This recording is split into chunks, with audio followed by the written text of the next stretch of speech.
Workers at companies like Kellogg's, Nabisco and John Deere have hit the picket lines in recent weeks hoping to get a better deal from their employers. A new survey suggests the public by and large supports them.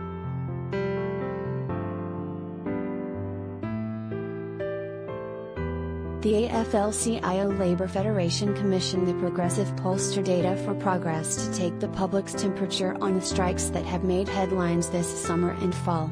The online survey of nearly 1,300 likely voters asked if they approve or disapprove of employees going on strike in support of better wages, benefits, and working conditions.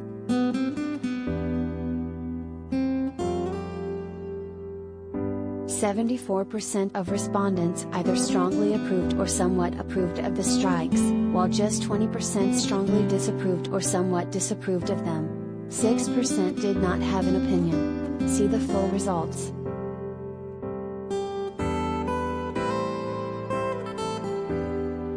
Not surprisingly, the backing of strikers was strongest among Democrats, 87% of whom approved of the walkouts.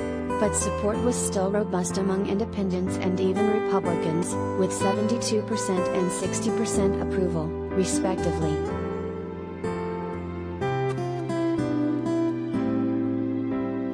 The backing also crossed age groups, although respondents under 45 were more likely to voice strong approval than those above 45.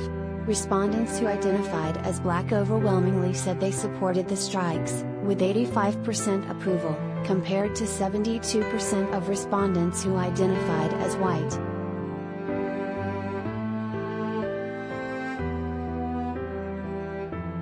Voters of all ages, backgrounds and political parties agree, working people can and should join together to win a better deal and a better life, AFL-CIO President Liz Schuler said through a spokesperson. Every union member on a picket line today is stronger knowing the American people have their back.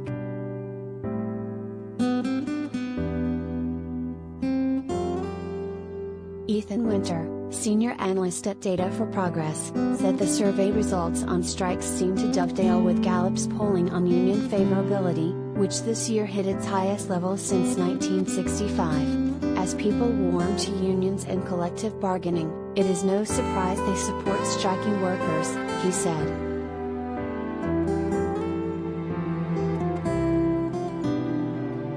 I think across many dimensions the pandemic has really put workers' rights at the forefront of public consciousness, Winter told HuffPost. The fact that we now see a bipartisan majority of voters who are backing workers agitating for better pay, benefits and working conditions, I think it's reflective of the sea change the coronavirus pandemic has brought about.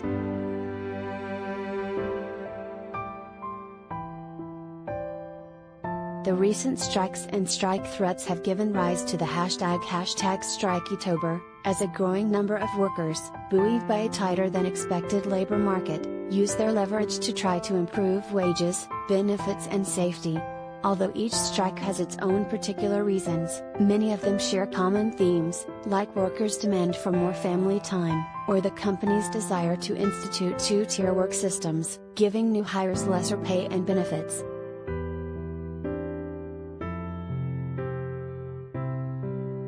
"60,000 film and television workers recently passed a strike authorization by an overwhelming margin, although their union soon reached a tentative contract deal that has taken the Hollywood work stoppage off the table for the time being. A strike in the film industry would be the largest private sector strike in the U.S. in 14 years.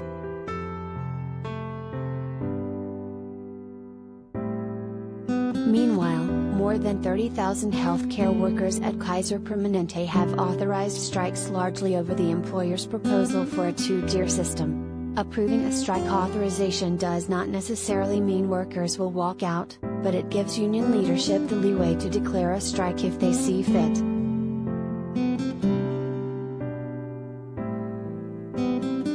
According to Bureau of Labor Statistics data, the number of workers involved in large work stoppages of 1,000 people or more this year has already surpassed the total of 27,000 workers from the pandemic year of 2020, which was among the lowest in modern times.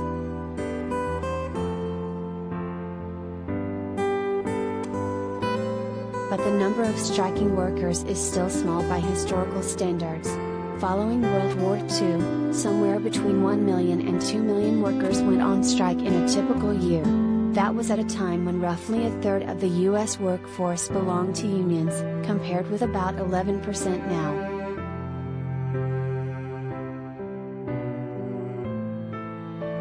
This story has been updated with comment from Schuler.